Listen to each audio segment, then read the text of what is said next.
Good morning students. भाई last दो videos में हमने देखा कंसंट्रेशन को किस किस तरीके से हम मेजर कर सकते हैं। आज असली चैप्टर हमारा स्टार्ट हो रहा है और टॉपिक है सोल्यूबिलिटी। अब सोल्यूबिलिटी का मतलब समझते हैं। सपोज करो कि मैंने दो बिल्कुल एक जैसे ग्लास लिए, दो बिल्कुल एक जैसे ग्लास लिए और इनमें भर दिया पानी इक्वल, जितना इसमें भरा उतना ही इसमें। अब मैं ये देखना चाहता हूँ कि इस पानी में सॉल्ट ज़्यादा सॉल्युबल है या शुगर, सॉल्ट ज़्यादा सॉल्युबल है या शुगर, ये मैं देखना चाहता हूँ। तो भाई मैंने एक पानी में 1 चम्मच नमक, इसमें 1 चम्मच चीनी, दोनों घोली, घुल गई। फिर मैं जब तक डालता गया जब तक वो सॉल्यूबल होते जा रहे हैं, जब तक वो घुलते जा रहे हैं। लेकिन एक टाइम ऐसा आएगा जब फिर नहीं घुलेंगे।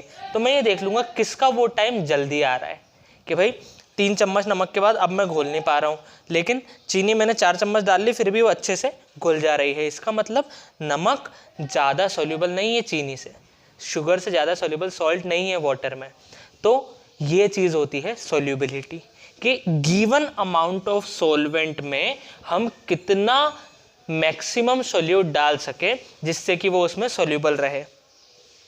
तो इसकी डेफिनेशन क्या हुई, देखो, the maximum amount of solute, the maximum amount of solute that can be dissolved, जो कि उसमें घुल सकता है, कितना मैक्सिमम अमाउंट जो कि उसमें घुल सकता है, in a given amount of solvent.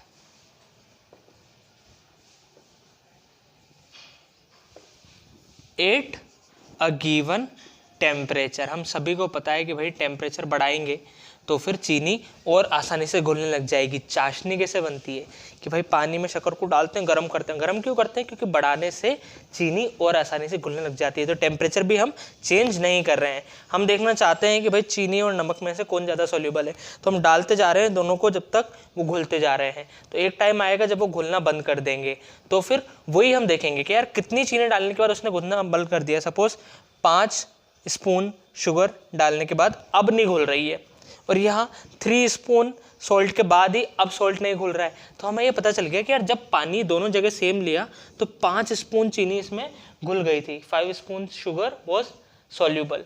तो इसीलिए शुगर की सॉल्यूबिलिटी ज़्यादा है वाटर में बिसाइड सॉल्ट के। बात समझ में आई? एक एग्जाम्पल दे रहा हूँ मैं, समझ में आई होगी बात, ठीक है ना? तो इसे नोट करो, सॉल्यूबिलिटी की डेफिनेशन, सॉल्यूबिलिटी की फील आई होगी। सॉल्यूबिलिटी, सोल्यूबिलिटी, सोल्यूबल होने की एबिलिटी कि भाई कौन कितना ज़्यादा सोल्यूबल है। तो एक गिवन अमाउंट ऑफ सॉल्वेंट में कितना मैक्सिमम हम सोल्यूट, देखो अमाउंट फिक्स कर दिया हमने, एक गिवन अमाउंट ऑफ सॉल्वेंट में कितना ज़्यादा हम सोल्यूट डालें जिससे कि वो उसमें डिसॉल्व ही रहे, वो उसकी सोल्यूबिलिटी कहलाती है। इसकी सोल्यूबिलिटी है 5 स्पून, इसकी है 3 स्पून। तो कितना मैक्सिमम हम डिसॉल्व कर सकते हैं वो उसकी सोल्यूबिलिटी है। अब सोल्यूबिलिटी डिपेंड किस पे करता है भाई? सोल्यूबिलिटी डिपेंड्स ऑन, सबसे पहले तो वो डिपेंड करता है नेचर ऑफ सोल्यूट पे, कौन सा सोल्यूट तुम डाल रहे हो। भाई हम पानी के अंदर शुगर डाल रहे हैं या फिर रेत डाल रहे हैं, क्या रेत सोल्यूबल होगी? नहीं। यानी कि सोल्यूट अगर अलग होगा तो उसकी सोल्यूबिलिटी भी अलग अलग होगी। तो सोल्यूबिलिटी डिफर करती है कि कौन सा सोल्यूट हम यूज़ कर रहे हैं। सेम चीज़ कि अगर सॉल्वेंट मैंने बदल दिया तो फिर कहानी वापस से बदल जाएगी। जैसे सपोज करो कि वाटर में ऑयल सोल्यूबल नहीं होता है, अब मैंने ऑयल ही सॉल्वेंट ले लिया तो कहानी वापस, ऑयल में शुगर घुल पाएगी कि नहीं घुल पाएगी, ऑयल में शुगर सॉल्यूबल होगी या नहीं होगी, सेम चीज़। तो हम ये लिखेंगे कि वो नेचर ऑफ सोल्यूट पर डिपेंड करता है, नेचर ऑफ सॉल्वेंट पे डिपेंड करती है क्या? सोल्यूबिलिटी। सोल्यूबिलिटी डिपेंड करती है सोल्यूट कौन सा है, सॉल्वेंट कौन सा है, और किस पर डिपेंड करती है? टेम्परेचर पे डिपेंड करती है, मैंने तुम्हें अभी एग्जांपल दिया चाशनी का कि भाई शुगर एक टाइम तक घोलते घोलते हाथ दुख जाएंगे, लेकिन अगर हम उसे गैस पर रख के बर्न करने लग जाते हैं, हीट अप करने लग जाते हैं, तो शुगर ज़्यादा इजीली डिसॉल्व होने लग जाती है, यानी कि सॉल्युबिलिटी बढ़ जाती है। उस केस में कभी कभी ऐसा भी होगा कि टेम्परेचर बढ़ाने पे सॉल्युबिलिटी कम हो गई, इसका मतलब टेम्परेचर पर डिपेंड कर रही है सॉल्युबिलिटी। और एक और फैक्टर होता है प्रेशर, प्रेशर पे भी सॉल्युबिलिटी डिपेंड करती है। तुम सपोज करो कि एक एग्जांपल लेता हूँ मैं तुम्हें, सबसे अच्छा एग्जांपल है प्रेशर का सॉल्युबिलिटी के साथ, कि जो अपनी कोल्ड ड्रिंक्स होती है, कोल्ड ड्रिंक्स के अंदर जैसे ही तुम एकदम वो ढक्कन खोलता टप, तो एकदम ऐसे करके गैस बाहर आती है। अब वो गैस पहले क्यों नहीं बाहर आई? क्योंकि हमने उसे बहुत ज़्यादा प्रेशर में ये अपने कैप, ये अपनी कोल्ड ड्रिंक की बोतल, तो हमने क्या करा कि बहुत सारी, कौन सी गैस होती है? CO2 गैस होती है। बहुत सारी CO2 गैस को उसके अंदर भर दिया, बहुत ज़्यादा प्रेशर लगा के ढक्कन को बंद कर दिया। तो अब ज़्यादा प्रेशर होने से वो गैस डिजोल्व तो हो गई, लेकिन जैसे ही हमने ढक्कन को खोला तो प्रेशर हट गया, प्रेशर हट गया तो सॉल्युबिलिटी कम हो गई, तो गैस बाहर आने लग गई। गैस बाहर आती है तो वैसे एकदम से बाहर आने लग जाता है। तो प्रेशर पे भी सॉल्युबिलिटी डिपेंड करती है। 4 चीज़ें, nature of solute, nature of solvent, temperature और प्रेशर। तो सॉल्युबिलिटी समझ में आया होगा, इजी सी बातें हैं, नोट कर लो जब तक मैं इंक डालता हूँ। सर आज वीडियो पॉज नहीं करना पड़ेगा, हाँ।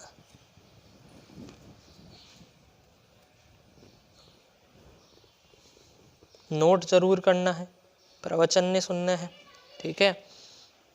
लेक्चर का 100% फ़ायदा तभी होगा जब तुम नोट्स बनाओगे।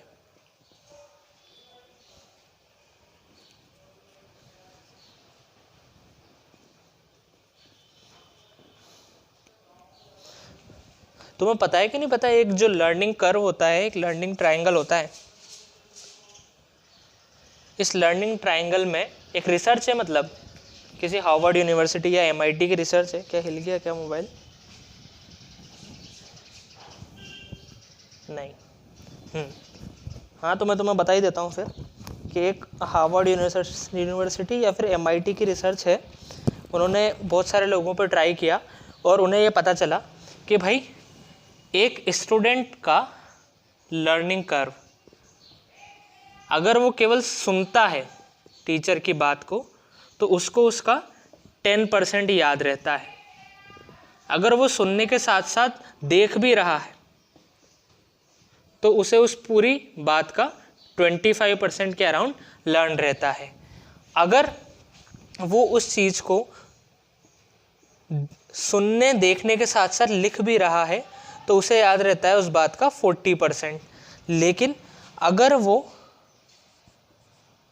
उस बात को अप्लाई भी करके देख रहा है, जैसे मैं बीच बीच में तुम्हें न्यूमेरिकल देता हूँ और बोलता हूँ कि वीडियो पॉज करके ट्राई करो, तो अगर वो खुद से करके देख रहा है तो उसे उस बात का 75% रिमेंबर रहता है, उस कंसेप्ट का उसे 75% रिमेंबरेंस रहती है। तो इसका उन्होंने वो ट्राइंगल बनाया है कि भाई सबसे पहली चीज़ है सुनना है, लेकिन सुनने से ही काम नहीं चलेगा, देखना भी है, देखने से ही काम नहीं चलेगा, लिखना भी है, और लिखने से ही काम नहीं चलेगा, करना भी है। सबसे ज़्यादा जो लर्निंग होगी वो ट्राई करने से होगी, उससे कम लिखने से, सबसे कम सुनने से। तो ये लर्निंग ट्रायंगल होता है, ठीक है। तो ये सारी चीज़ें ज़रूरी है। केवल सुन लोगे कि हाँ भाई सुन लिया तो वो तुम्हें समझ में तो आ गया लेकिन याद नहीं रहेगा, आज से 1 सप्ताह बाद भूल जाओगे, ठीक है। लिखोगे तो थोड़ा लंबे समय के लिए याद रहेगा। जब खुद से न्यूमेरिकल्स ट्राई करोगे, खुद से क्वेश्चंस करोगे तो सबसे ज़्यादा तुम्हारी मेमोरी रहेगी। तो चलो इसी बात पे रब कर देता हूँ अब मैं, इसे नोट नहीं करना है। हाँ भाई, सॉल्युबिलिटी की बात हो गई। अब हम ना अलग अलग तरह के सॉल्यूट में सॉल्युबिलिटी की बात करेंगे, सॉल्यूट और सॉल्वेंट में, ठीक है। तो सबसे पहला केस है सॉल्युबिलिटी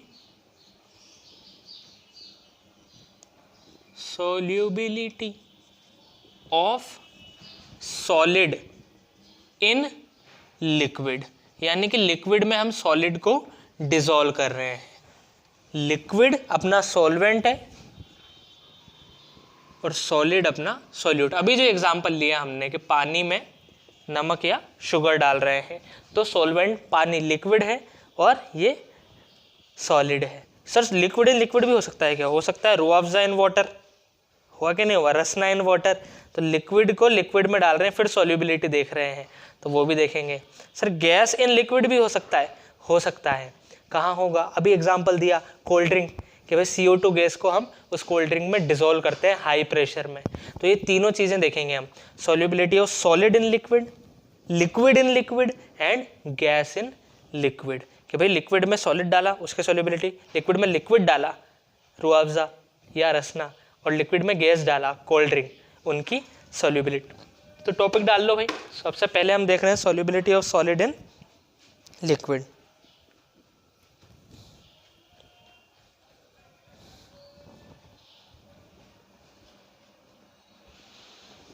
इसमें केवल एक ही फंडा है, देखो जो सबसे इंपॉर्टेंट है वो ये है, और ये अपन पी ब्लॉक में भी बहुत काम आएगा, पी ब्लॉक में, ऑर्गेनिक में, वहाँ ये चीज़ बहुत काम आएगी।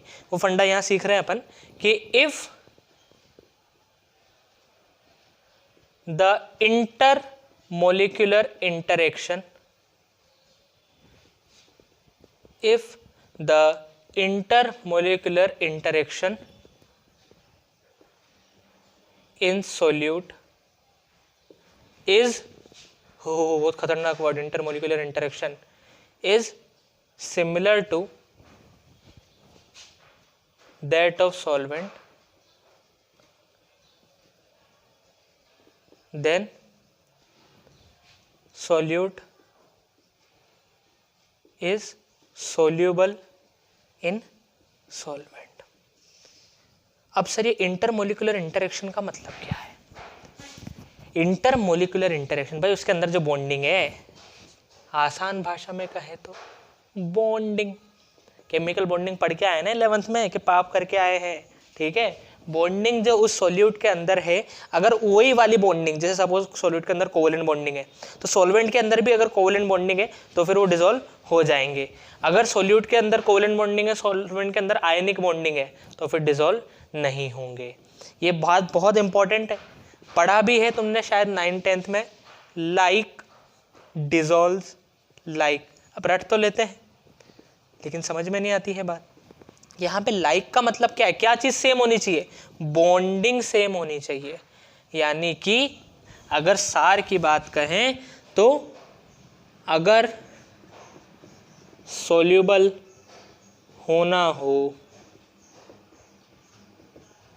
तो सोल्यूट और सॉल्वेंट की बॉन्डिंग सिमिलर होनी चाहिए। दोनों के अंदर जो बॉन्डिंग है वो सिमिलर हो, सेम नहीं बोल रहा हूँ, सिमिलर बोल रहा हूँ। क्यों? देखो अगर तुम्हें बॉन्डिंग के बारे में जानकारी चाहिए, 11th में तुमने पाप किए हैं, तो फिर अपनी 12th की सॉलिड स्टेट की जो इंटरमोलिकुलर फोर्स वाली वीडियो है, आई थिंक 2nd नंबर वाली ही वीडियो है, उसे जाके देखो। वहाँ पे सारी बॉन्डिंग मैंने एक बार और शॉर्ट में समझाई है, जिसकी जितनी हमें ज़रूरत है वहाँ से समझ लो। और अब मैं यहाँ बताता हूँ तुम्हें। फॉर एग्जाम्पल सिमिलर क्यों? क्योंकि देखो डाइपोल इंटरेक्शन होता है।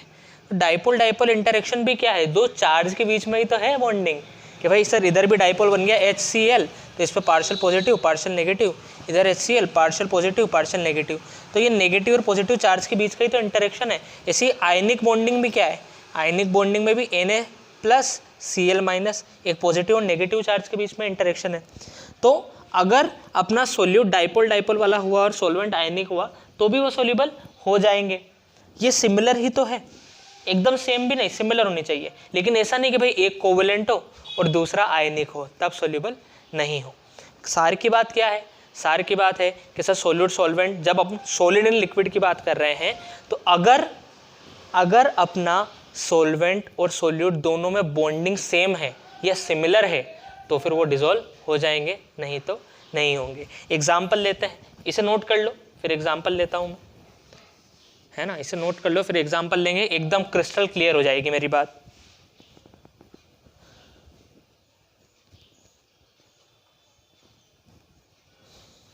चल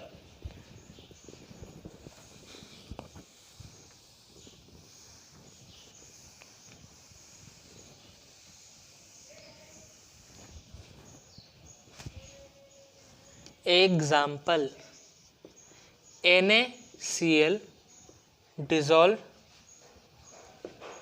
रेडिली, रेडिली मतलब आसानी से, इन वाटर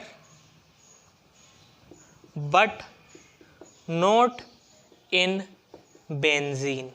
देखो बेंजीन क्या है, बेंजीन है C6H6, याद है ना, ये 11th में पाप करे हैं, पाप नहीं करने भाई। बेंजीन, बेंजीन एक ऑर्गेनिक कंपाउंड है, इसमें कोवेलेंट बॉन्डिंग है। इसमें कौन सी बॉन्डिंग है, कोवेलेंट बॉन्डिंग है। और वाटर में कौन सी है, वाटर में है डाइपोल डाइपोल बॉन्डिंग। और मैं बोलूँ तो हाइड्रोजन बॉन्डिंग, बात तो एक ही है। डाइपोल डाइपोल जब हाइड्रोजन और FON फ्लोरीन ऑक्सीजन नाइट्रोजन में हो तो हाइड्रोजन बॉन्डिंग, आयंस में ही इंटरेक्शन। तो वाटर में अपना हाइड्रोजन बॉन्डिंग है, आयंस में मतलब पॉजिटिव और नेगेटिव चार्ज के बीच में इंटरेक्शन है। ऐसे ही NaCl में भी क्या है, आयनिक बॉन्डिंग है, पॉजिटिव और नेगेटिव के बीच में इंटरेक्शन है। इसलिए देखो दोनों में सिमिलर है, तो यहाँ भी पॉजिटिव नेगेटिव, यहाँ भी पॉजिटिव नेगेटिव, इसलिए ये घुल जाएगा। लेकिन बेंजीन में तो कोवेलेंट है, तो बेंजीन एक लिक्विड होता है, तो बेंजीन में अगर अपन NaCl डालेंगे, NaCl में आयनिक, इसमें कोवेलेंट, तो NaCl डिसॉल्व नहीं होता है। नमक को अगर हम पानी में डालें तो बहुत आसानी से घुल जाता है, लेकिन नमक को ही बेंजीन में डालें वो नहीं घुल पाता है। क्यों? क्योंकि दोनों के जो बॉन्डिंग है, इंटरमोलिकुलर इंटरेक्शन है, वो अलग अलग है। बेंजीन में कोवेलेंट बॉन्डिंग है और NaCl में आयनिक है। मॉलिक्यूल्स के बीच का इंटरेक्शन है ना, एटम्स के बीच का नहीं, मॉलिक्यूल्स के बीच का।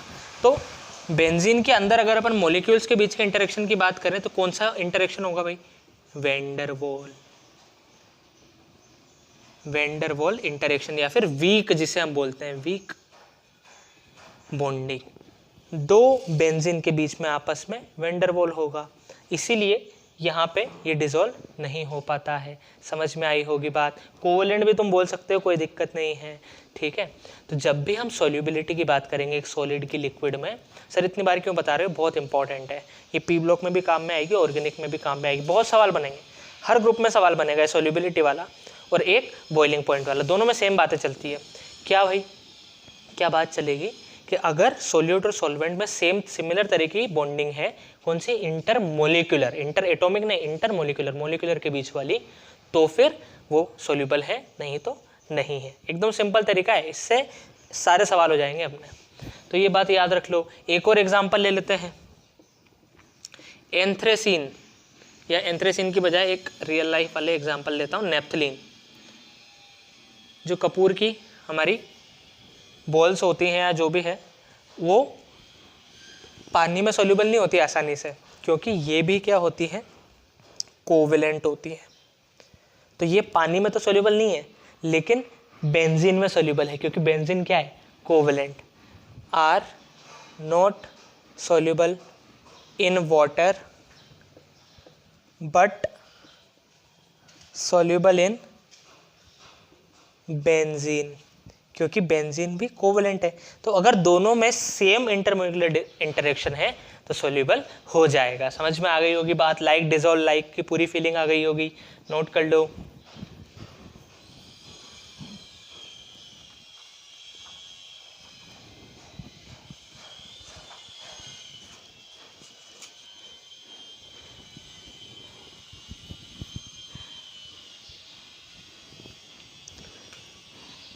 अब हम टॉपिक डालेंगे इसी के अंदर, है ना, सेचुरेटेड एंड अनसेचुरेटेड सॉल्यूशन।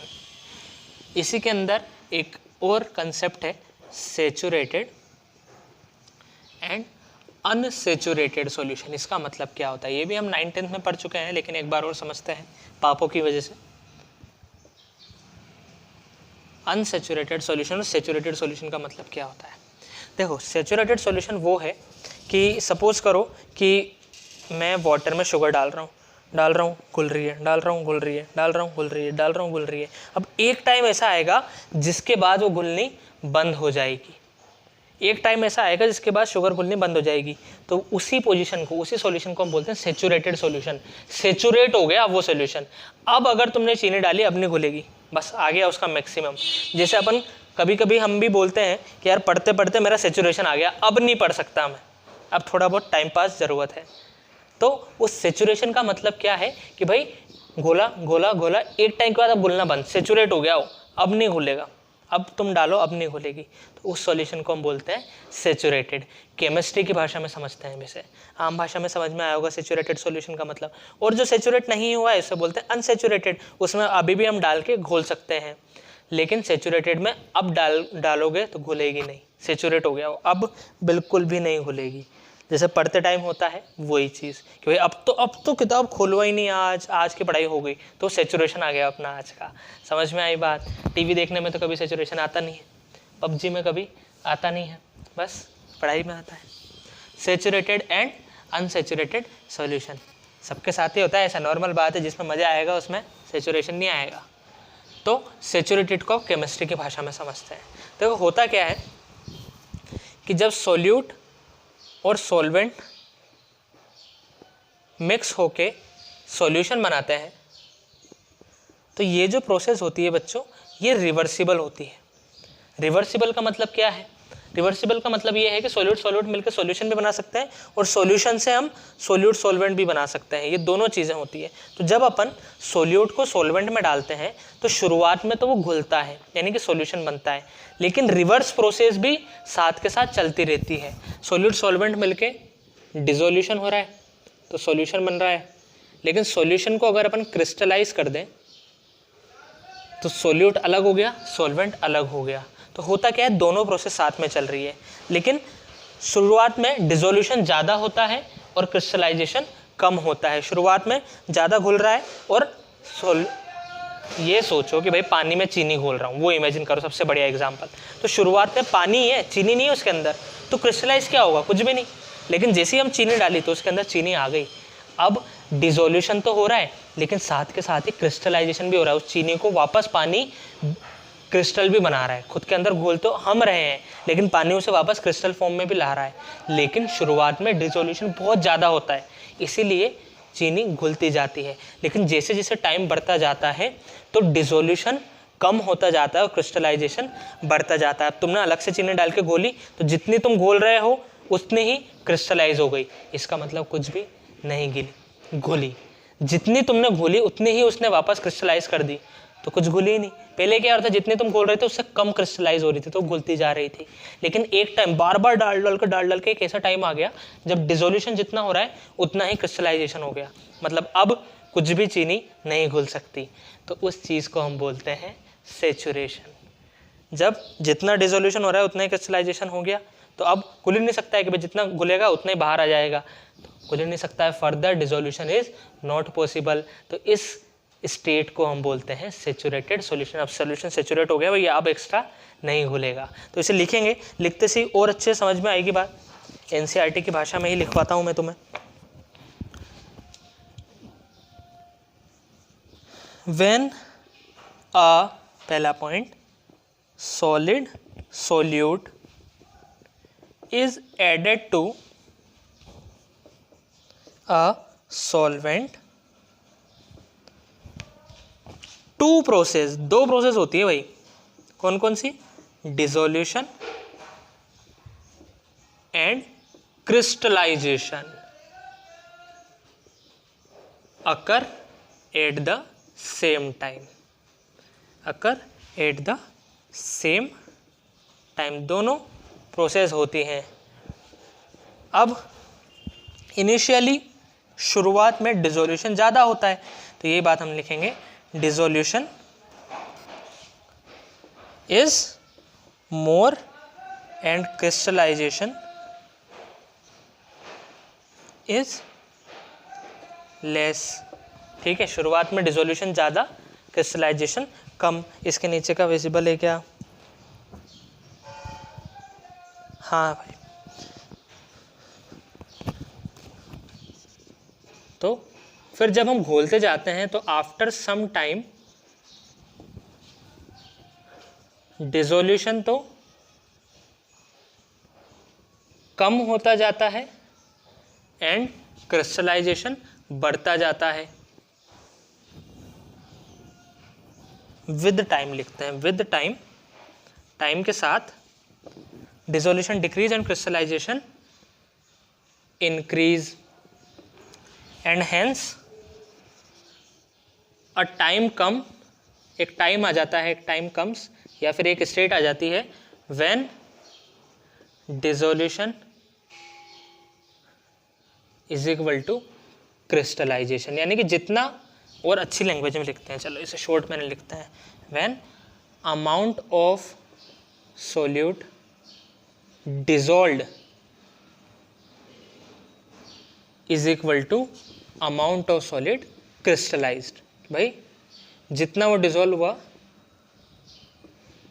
उतना ही वो क्रिस्टलाइज हो गया। इसी स्टेट को हम बोलते हैं डायनेमिक इक्विलिब्रियम की कंडीशन, कि जितना इधर जा रहा है उतना इधर से इधर आ रहा है, तो एक डायनेमिक इक्विलिब्रियम अचीव हो गया। इतना नोट कर लो, फिर मैं रब करके लिखूंगा, नोट कर लो भाई। एक कंडीशन ऐसी आ गई जब जितना खुल रहा था उतना ही वापस बाहर आ गया, यानी कि कुछ खुल ही नहीं रहा है, तो such a condition when no more solute can be dissolved in the solution is called saturation. भाई सेचुरेशन आ गया, अब और सोल्यूट हम नहीं डाल सकते हैं उसमें, समझ में आ गई बात। इस कंडीशन को हम बोलते हैं सेचुरेशन। एक एक चीज़ समझेंगे हम, केमिस्ट्री बहुत इजी हो जाएगी, एक एक चीज़ समझ में आएगी ना, पूरी कहानी दिखेगी तो फिर बहुत इजी हो जाएगी। उस चीज़ को हम बोलते हैं सेचुरेशन। फिर अनसेचुरेटेड सॉल्यूशन क्या है, जिसमें और हम सोल्यूट ऐड कर सकते हैं। तो unsaturated solution is the one in which more या further solute can be dissolved, इसमें और solute हम dissolve कर सकते हैं, लेकिन सैचुरेट में नहीं कर सकते। नोट कर लो, ये बात हो गई सैचुरेटेड और अनसैचुरेटेड की। अब हम देखेंगे कि भाई टेम्परेचर और प्रेशर का क्या इफेक्ट होता है सॉलिड इन लिक्विड की सोल्यूबिलिटी पे। पहले हम देखेंगे टेम्परेचर का क्या इफेक्ट होता है, नोट करो इसे।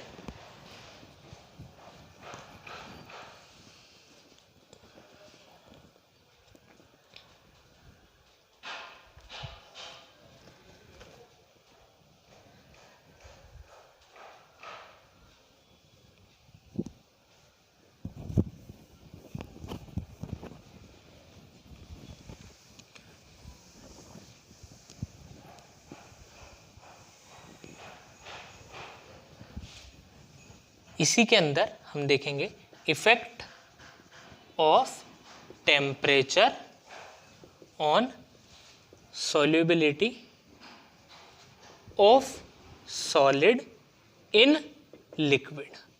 टेम्परेचर का क्या इफेक्ट रहेगा, effect of temperature on solubility, किसके, सॉलिड इन लिक्विड में टेम्परेचर का क्या इफेक्ट रहेगा। देखो अभी मैंने तुम्हें बताया कि डायनामिक इक्विलिब्रियम की कंडीशन आएगी, डायनामिक इक्विलिब्रियम की कंडीशन आएगी तो हम ली शटेलर प्रिंसिपल लगा सकते हैं। अब जिन बच्चों को ली शटेलर प्रिंसिपल नहीं पता है कि सर कुछ भी नहीं पता है, तो मेरी बात सुनो, बहुत सिंपल सी चीज़ है। तुम्हें एक बात बताओ, अगर जो अपन सॉल्यूशन बना रहे हैं तो वो जो प्रोसेस है सोल्यूट को सॉल्वेंट में डालने की, जो डिसोल्यूशन की प्रोसेस है, अगर वो एंडोथर्मिक है, if dissolution process is endothermic, endothermic का मतलब क्या है, हीट हमें देनी पड़ेगी, हीट रिक्वायर होती है। दो तरह की प्रोसेस होती है, 10th क्लास में पढ़ा है, एंडोथर्मिक और एक्सोथर्मिक। एंडोथर्मिक, थर्म मतलब हीट, एंडो मतलब इन, हम दे रहे हैं अगर हीट तो वो प्रोसेस होती है एंडोथर्मिक। और एक्सोथर्मिक जिसमें हीट अपने आप इवॉल्व होती है, जिसमें हम नहीं दे रहे हैं, अपने आप, जैसे तुमने टेस्ट ट्यूब में रिएक्शन कराई, रिएक्शन अपने आप गर्म हो गई, तो वो क्या है, वो है एक्सोथर्मिक रिएक्शन। समझ में आई बात, ठीक है। जैसे बॉम्ब्स वॉम्ब्स, इन सब में क्या होता है, इन सब में हीट इवॉल्व होती है, तो वो होती है एक्सोथर्मिक रिएक्शन। और एंडोथर्मिक रिएक्शन कैसी होती है, जिसके लिए अपन को बर्नर की जरूरत पड़ती है ना कि भाई हीट करो और ये करो, तो हमें हीट देनी पड़ी, तो वो होती है एंडोथर्मिक रिएक्शन। अब अगर अपनी डिसोल्यूशन एंडोथर्मिक मतलब उसे हीट की ज़रूरत है, हीट की ज़रूरत है, तो तुम सोचो फिर मैं टेम्परेचर बढ़ाऊंगा तो हीट मिलेगी, तो बढ़िया डिसोल्यूशन होगा, हाँ या ना सर? टेम्परेचर बढ़ाओगे इसका मतलब हीट मिलेगी, तो बढ़िया डिसोल्यूशन होगा। इसका मतलब अगर प्रोसेस एंडोथर्मिक है then solubility increase on increase in temperature. Temperature बढ़ाने पे solubility बढ़ेगी, क्योंकि उसे तो हीट चाहिए, जितना टेम्परेचर बढ़ाओगे उतना उसका फायदा होगा, हाँ या ना? ऐसे ही अगर process if the dissolution process is exothermic, अगर प्रोसेस में हीट निकल रही है तो उसे हीट की ज़रूरत नहीं है, वो तो जितनी हीट है उसे भी निकाल रहा है, तो फिर तुम सोचो कि अगर तुम हीट दोगे तो उसे तो बुरा लगेगा कि यार मैं तो मेरी जितनी बची हुई हीट है उसे निकाल रहा हूँ और तुम अलग से हीट दे रहे हो। फिर टेम्परेचर बढ़ाने पे सॉल्युबिलिटी कम होगी। समझ में आई बात? तो भाई अगर प्रोसेस एंडोथर्मिक है तो टेम्परेचर बढ़ाने पे सॉल्युबिलिटी बढ़ेगी, प्रोसेस एक्सोथर्मिक है तो टेम्परेचर बढ़ाने पे सॉल्युबिलिटी कम होगी। क्लियर है बात? तो then solubility decreases on increase in temperature. और यही तो है ली शटेलर प्रिंसिपल। ली शटेलर प्रिंसिपल यही है, तो अलग से कोई याद रखने की ज़रूरत नहीं है। इसे याद रखो कि भाई अगर प्रोसेस एंडोथर्मिक हुई, एंडो मतलब हीट देनी है, तो टेम्परेचर बढ़ाने पे सॉल्युबिलिटी बढ़ेगी। एक्सो मतलब वो खुद ही हीट निकाल रहा है और तुम उसे दोगे तो फिर उसे बुरा लगेगा, तो टेम्परेचर बढ़ाने पे सॉल्युबिलिटी कम होगी। नोट कर लो। फिर एक आज का लास्ट टॉपिक पढ़ेंगे हम, नोट कर लो भाई।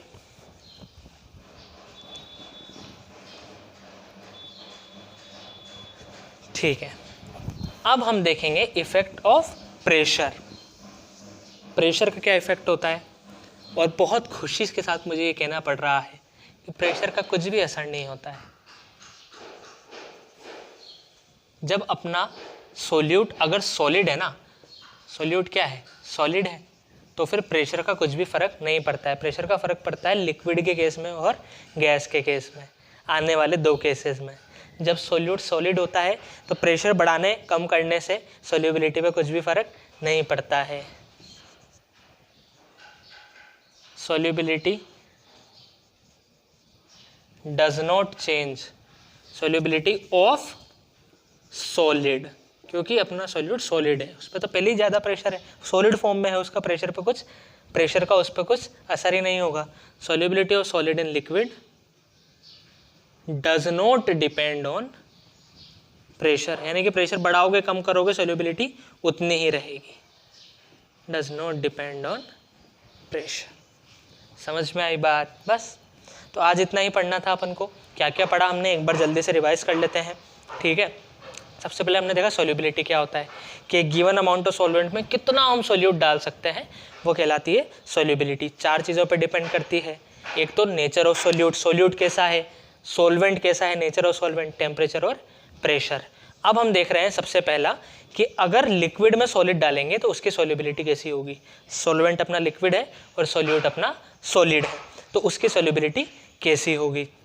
सिंपल सी बात समझ में आई कि अगर दोनों के इंटरमोलिकुलर इंटरेक्शन सेम है तो फिर डिसॉल्व होगा, नहीं है तो फिर नहीं होगा। लाइक डिसॉल्व लाइक, दोनों में कोवेलेंट इंटरेक्शन है तो फिर डिसॉल्व हो जाएंगे, दोनों में आयनिक है डिसॉल्व हो जाएंगे, लेकिन एक में आयनिक एक में कोवेलेंट है नहीं डिसॉल्व होगा। जैसे NaCl बेंजीन में डिसॉल्व नहीं होता है।